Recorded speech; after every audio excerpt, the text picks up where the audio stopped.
Hey everyone, what's up? Welcome. Glad that you are in a room for small group, and so glad that I get to help us walk through this next part of Job. As we saw on Sunday, the Bible's not always easy. It's not just a collection of kid stories, but sometimes it's difficult and heavy. And Job, despite how we may have learned about him in Sunday school, is a difficult story. And the best way to walk through these parts of the Bible are with a group of people who not only love Jesus, but love you as well. This week, we looked at this heavenly wager. In the beginning of Job, we meet Job, we learn about who he is, we learn about all that he has, which is a lot, and we learn that he's just a great guy. He is the best of the best, really.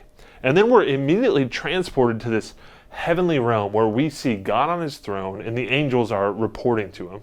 And then Satan steps forward, the accuser, and he has a problem with how God is reigning and ruling the world that he made. So God mentions Job and this wager ensues. Satan claims that Job is only good because of what he has.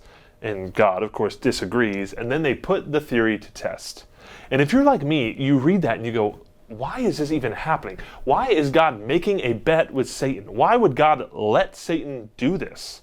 But as we read, everything happens. God is proved right? Job loses it all and still worships and fixes his eyes on God. Then, again, we're transported back to this same heavenly place, and the same argument happens again. God says, hey, I told you so, and Satan claims that it's only because Job is still healthy. So God agrees and lets Satan take that from Job too. Again, why? But Job's response is still to fix his eyes on God, and he doesn't waver. And we see Job wrestle with the why of it all for like 30 chapters. He and his friends go back and forth arguing and trying to explain why God would allow all of this to happen. And spoiler alert, God shows up at the end.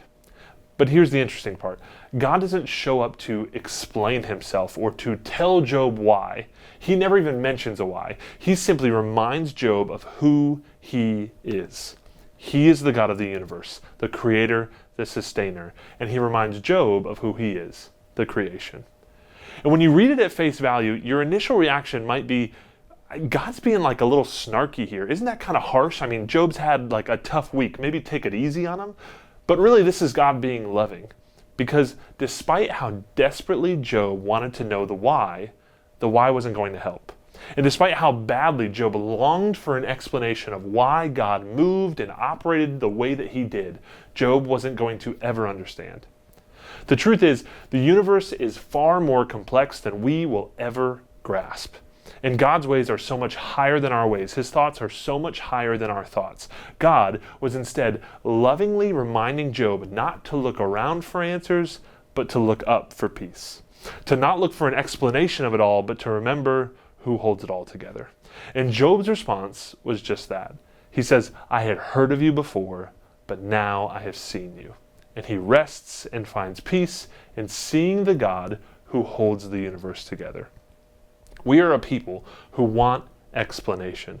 We want to know the why of it all. But sometimes we may never actually get it. But our God is still on the throne. Our God still reigns and rules. Our God is still good. Our God is still loving and compassionate and gracious. Our God still wants what is ultimately best for us. And all we have to do to remember that is to look to him, to look to the cross and remember how he showed us. So as we talk and discuss suffering in the book of Job, as we talk about the waves of our life, we need to ask, can I trust God even if I don't understand the why? Even if I may never know the why? And we need to ask ourselves, can I look up and not around?